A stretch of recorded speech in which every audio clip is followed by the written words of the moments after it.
So the goal of the talk is to have you guys be able to identify and diagnose some of the common sports foot and ankle injuries, the associated anatomy, mechanism of injury, and management and return to play.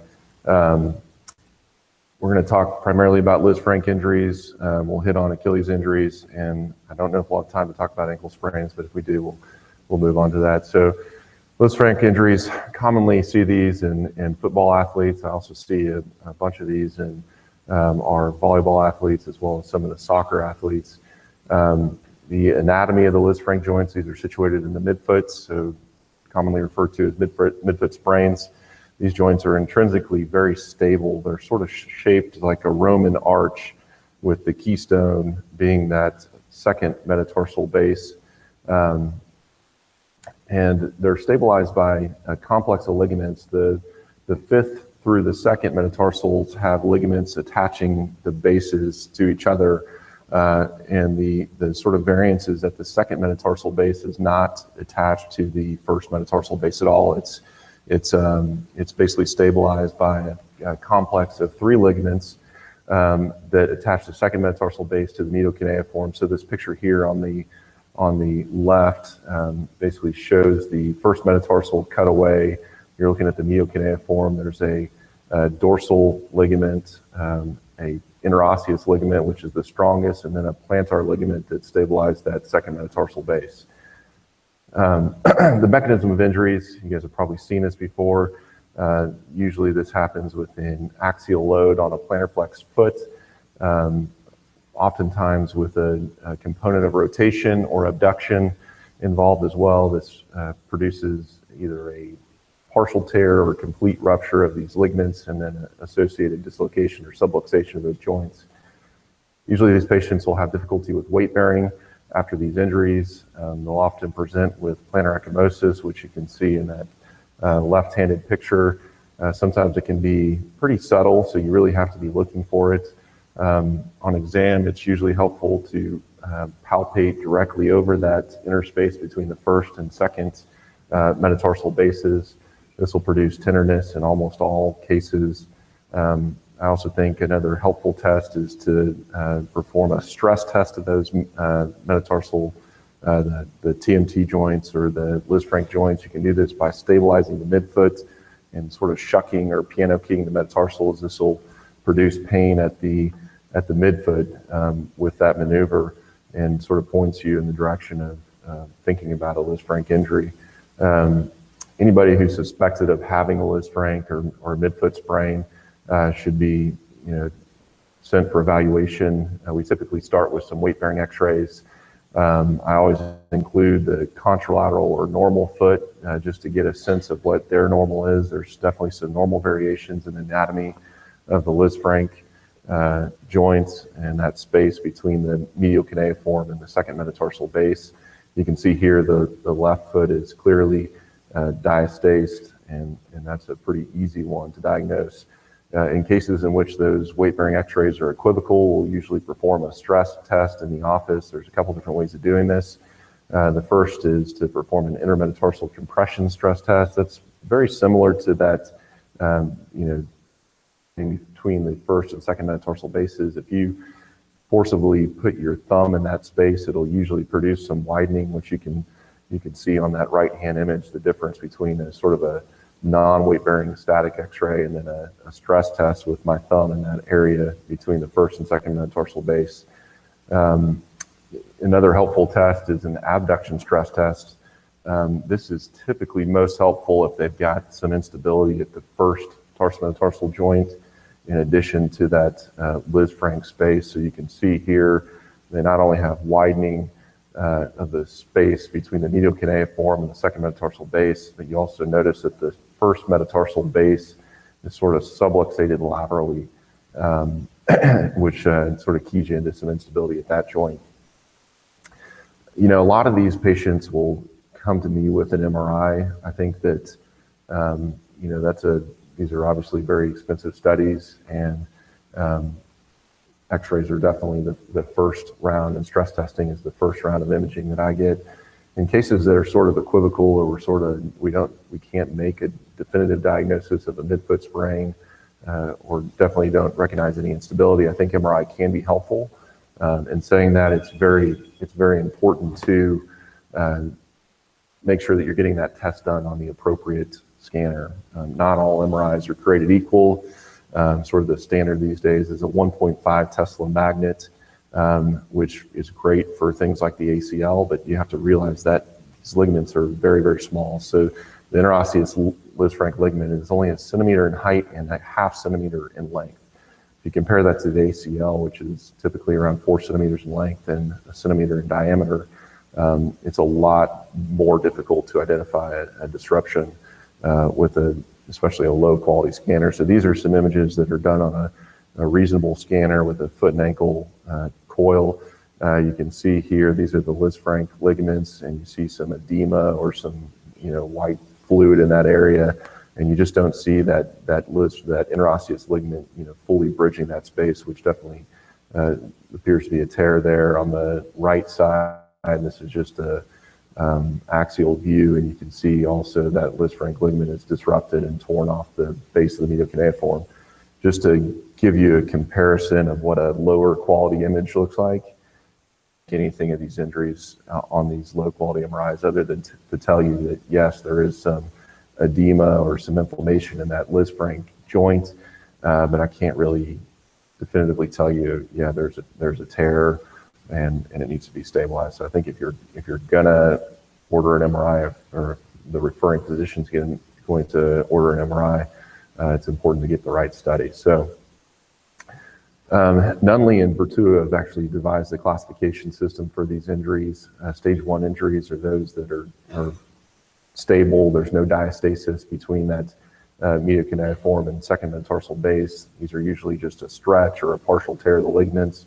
Stage 2 injuries have diastasis of the ligaments or of the Lisfranc space, usually indicating a partial to complete rupture of that interosseous ligament. And then stage 3 injuries not only have diastasis, but we also see some collapse of the longitudinal arch. You can see this on a weight-bearing lateral x-ray. Typically, the medial cuneiform will sit above the fifth metatarsal base, and in these stage 3 injuries, we'll see some overlap there. So stage 1 injuries, how do we treat them? Typically, these are obviously stable injuries. They don't require surgery.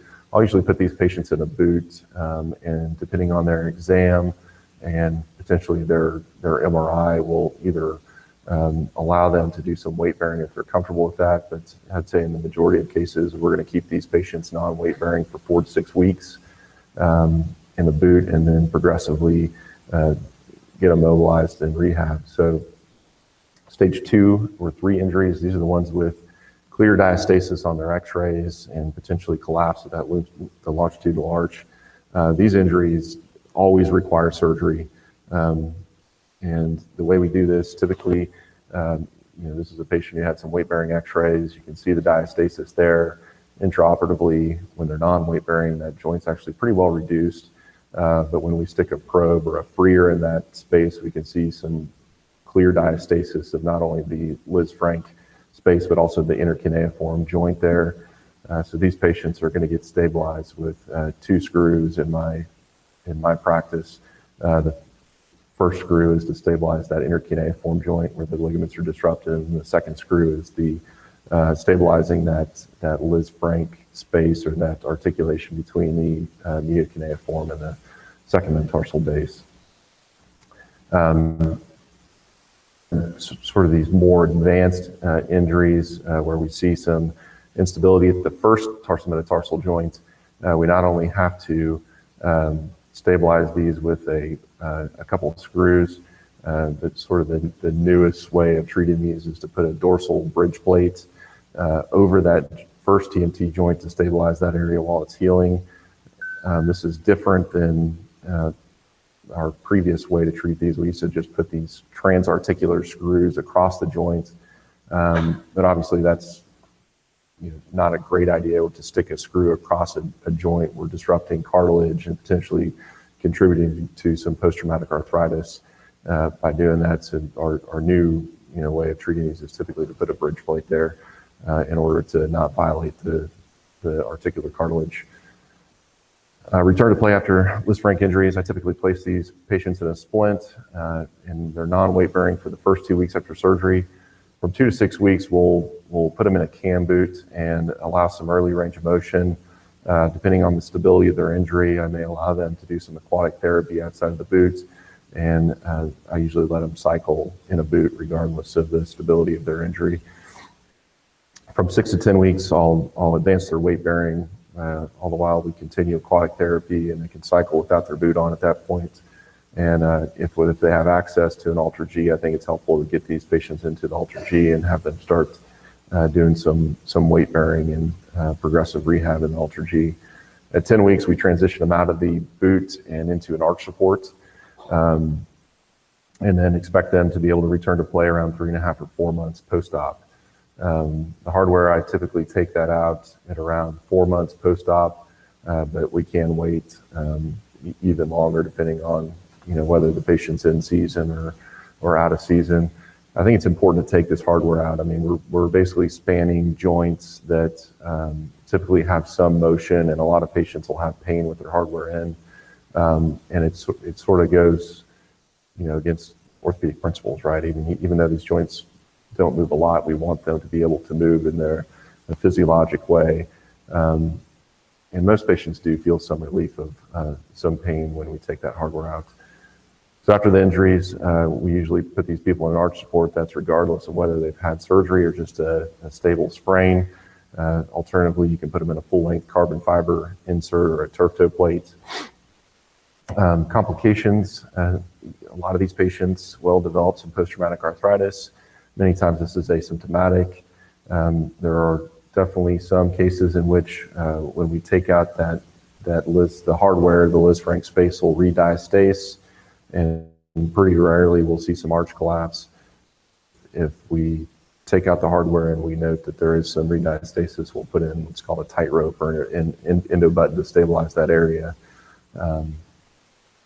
Outcomes, there's not a whole lot published on how these athletes do after these injuries, especially at the elite level. This is a study that was published by the group out of University of Pennsylvania that looked at NFL athletes with Lisfranc injuries. And they found that over 90% of these athletes did return to play at an average of 11 months after the time of their surgery. I think that long period for return to play is essentially because this is a season-ending injury for most of these athletes, and they're not going to get back until the next season. They did note that both offensive and defensive players did experience a decrease in performance, but this did not reach a statistical significance. So any questions on Lisfrancs before we move on? Yes? Yeah, I do. I know that, traditionally the literature has said to put these people in a cast. I don't find that it's that useful. I think if you have a stable injury, a boot is enough immobilization. They're going to be non-weight bearing, and that allows them to maintain their ankle range of motion and rehab a little quicker than putting them in a short leg cast. Anything else? Yes. I usually don't. I mean, if they have an injury that I think they're going to be in a boot for 10 weeks, then I'm suspecting that there's some instability there, and I'll probably, elect to fix them rather than sort of take a chance on whether non-operative treatment is going to produce a good outcome. I mean, these are injuries you don't really want to mess around with. So, I mean, I see missed Lisfranc injuries all the time, and it can lead to both deformity and arthritis. And in an athlete, that's sort of a doomsday for them. I mean, they're not going to recover from that. So I think we're probably more aggressive for those borderline cases. I mean, if I think it's a mild sprain and they walk into my office weight bearing with minimal pain, then yeah, I'm going to maybe confirm that diagnosis with an MRI, but they're going to and put them in a boot. But if they're non-weight bearing for 2 weeks after their injury and have significant tenderness, and their MRI shows some instability or some ligament disruption despite not show clear diastasis, I think in most cases going to elect to stabilize those patients just to prevent a bigger problem down the road. All right. Since we have a short amount of time, we'll move on. So Many of you probably recognize this play here. This is when Arian Foster tore his Achilles tendon. These are not probably common in the high school population. Most of these occur in sort of the weekend warriors, greater than 30 years old, usually with an abrupt change of direction. Often the patient will describe a loud pop or feel as if they were hit from behind. I would say that some of these patients have zero pain, that walk in with a limp, and you have to have a pretty high index of suspicion, especially with that story. Physical exam is absolutely key for these injuries. I'd say that in less than 5% of cases do I obtain an MRI to evaluate a patient with the Achilles rupture. These patients will come in, they'll have a palpable gap in their Achilles, which you can see here. They'll have decreased resting plantar flexion. If you look at this left ankle here, it's basically at 90 degrees, whereas the normal tension from the Achilles would have that ankle, flexed or in plantar flexion at about 10 or 15 degrees. So those are pretty clear signs. The Thompson's test is helpful. I would caution everybody that you can have a intact Thompson's test with a completely disrupted Achilles tendon, especially in these sort of larger athletes with large calves. Those posterior compartment muscles, the FDL, FHL, and posterior tibial tendon in the deep posterior compartment are big enough that when you squeeze that calf, you will produce some plantar flexion, and they will have some plantar flexion strength. I mean, they'll be able to walk. They'll usually walk with a limp, but they'll feel as if they can push off. They'll just be much weaker. So you really need to compare their Thompson test to the contralateral side and take into account their other findings, especially that resting plantar flexion is always going to be decreased if the tendon is completely disrupted. So there's still a ton of controversy surrounding whether Achilles rupture should be repaired or treated non-operatively. The trend in the U.S. continues to be to favor repair of these injuries, specifically in the athletic population. This is sort of the pivotal study that has pushed a lot of the treatment towards non-operative, or at least made us recognize that that is an option. And I always explain that to my patients, especially my non-elite athletes and high school athletes even.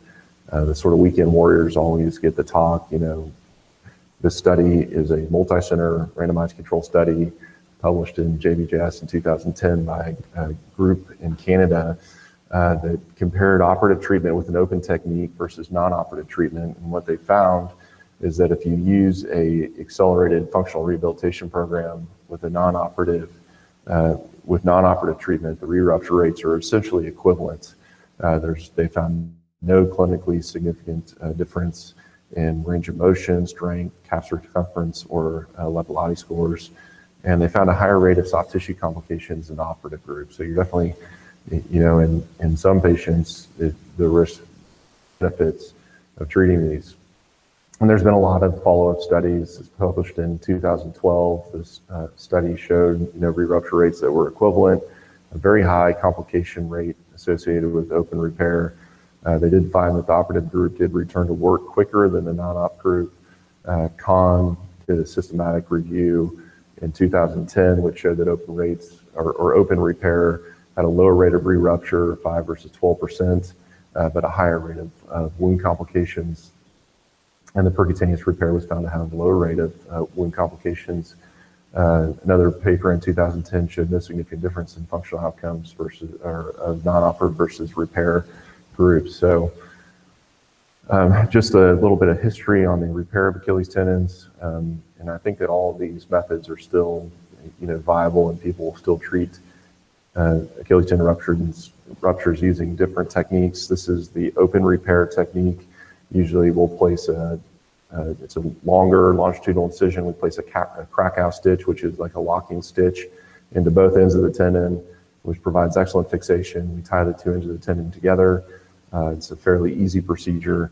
The negatives are a fairly high rate of wound complications. We do have to violate the peritoneum, which is the blood supply to the tendon, which could affect healing.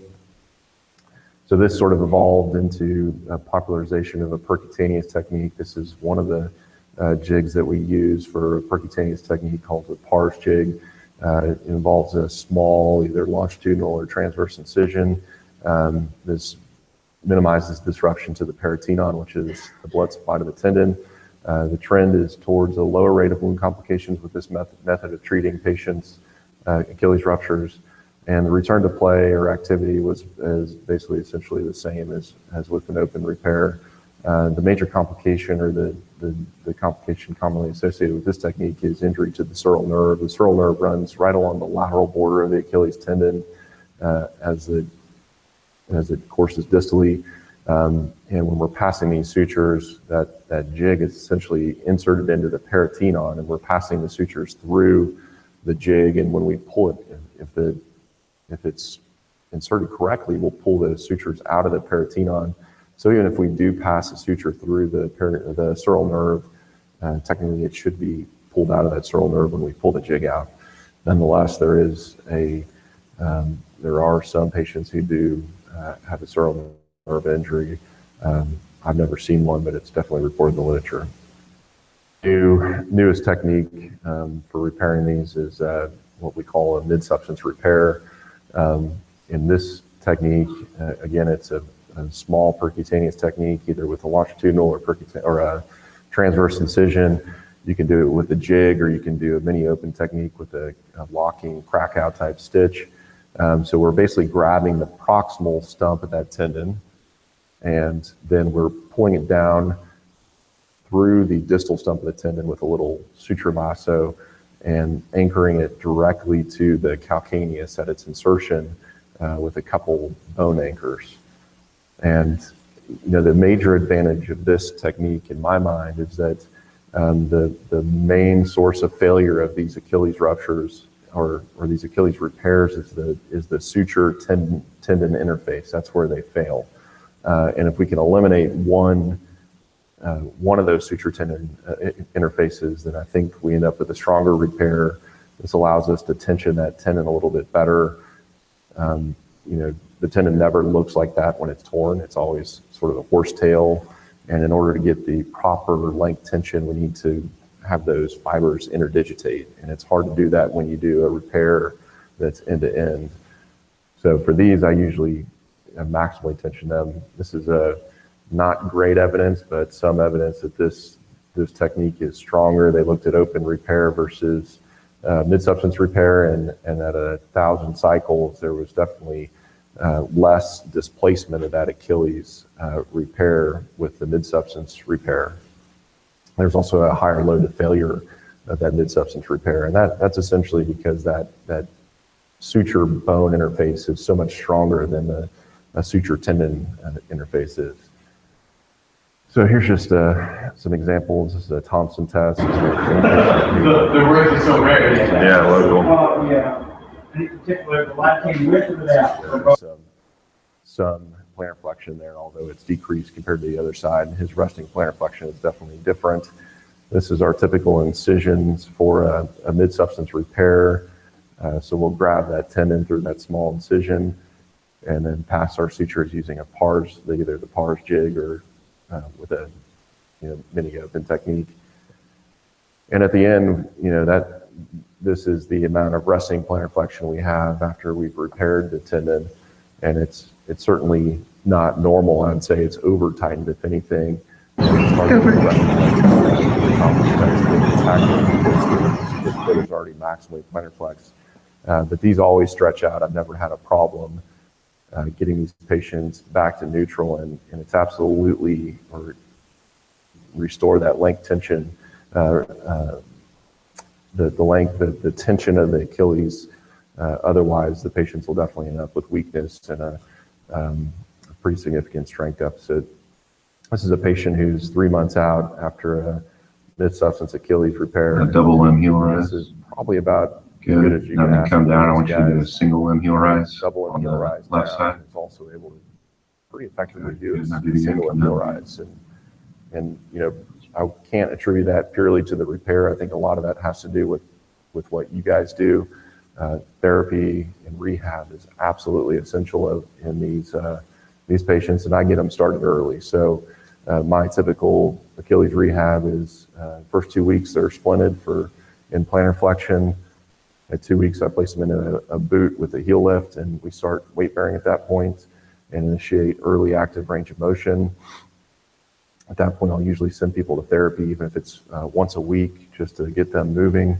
At 4 weeks, we start to reduce those heel lifts, and by 6 weeks, they're neutral in their boot. And from 6 to 12 weeks, we'll transition them out of their boot. Usually by 8 weeks, we have them out of the boot in a tennis shoe. I think it's important to talk to the patient about the fact that this tendon is not completely healed, and it's not going to be healed for a minimum of 12 weeks. And they have to be very diligent about avoiding situations where they could, step off or step wrong, because that will re-rupture. But nonetheless, I do get them out of the boot by 8 weeks. We initiate strengthening. I try to avoid passive dorsiflexion of the ankle past neutral until 10 weeks post-op. It just avoids any overstretching of that repair. And at 6 weeks, we'll usually start some fitness and cardio exercises while in the boot.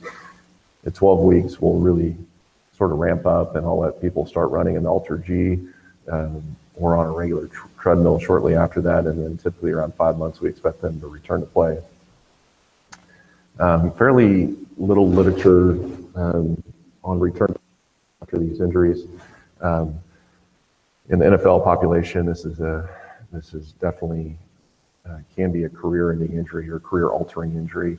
A lot of the studies suggest that about 35% of these patients never return to play in the NFL after an Achilles rupture.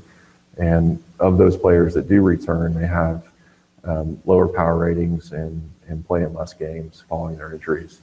So this suggests that, despite our best efforts at treating these, this is a overcome, especially at this elite level for these skills type players. So I think that's it. Anybody have questions? Yes.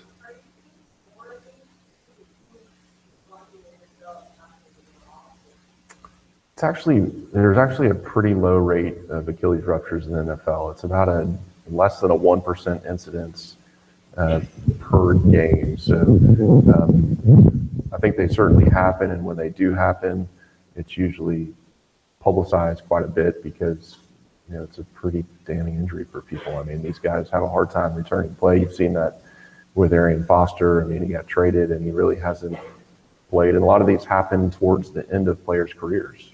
And they just, there's countless examples. Kobe Bryant, never the same after his injury. So I think it definitely happens. It probably happens towards the tail end of most of these players' careers, and they may already be sort of on the fringe of their ability to play, and this certainly affects that. So, I'll tell you, they seem to come in waves in my practice. I mean, it'll be, when I repair these, it seems like I'll repair 6 in a 2-week period, and then I won't see them for 2 or 3 months. So I don't know what there is to that, but any other questions? Yes.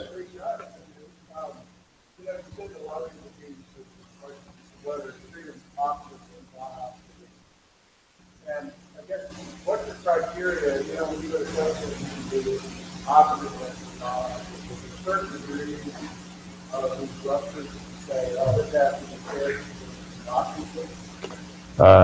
I would say that I don't personally believe that partial ruptures exist, and if they do, they don't show up to my office. I've only seen complete ruptures, and I think part of that, deciding, most of these young athletes are going to get a repair, and I don't know if that's the right answer, but if they, in the United States, that is the trend, and if they don't get a repair with me, they're going to go talk to their friend and get a repair with someone else. So we continue to repair these. Whether that's the right answer, I don't know. I've definitely treated some younger people non-operatively after having the full discussion. I think the key is that, in that Canadian study, these patients showed up within 7 days. So if you show up at 2 weeks and you haven't been immobilized or, splendid in plantar flexion and your tendon in the stumps have migrated, then I don't think you're going to end up with a great outcome. And sure, you can do things like ultrasound to see how closely those stumps are opposed, but for those patients who don't show up in time, to qualify for non-operative treatment, I do push them towards operative treatment. And then I also think that a big part of this is our health system is completely different from the Canadians. They're in a social health system. They have socialized health care. Their access to physical therapy and rehab, much better than the people that I see. I mean, it's just, they can get functional rehab for 6 months and have a reasonable outcome. Whereas I think in our society and the way our healthcare system is set up, it's pretty tough for people to do that. And I think for that reason, we end up repairing a lot more of them.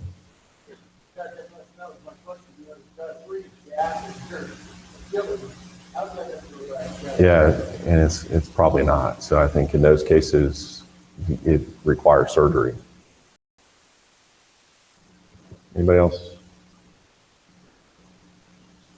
All right, thank you guys. Thank you for the research. Yeah. Appreciate it.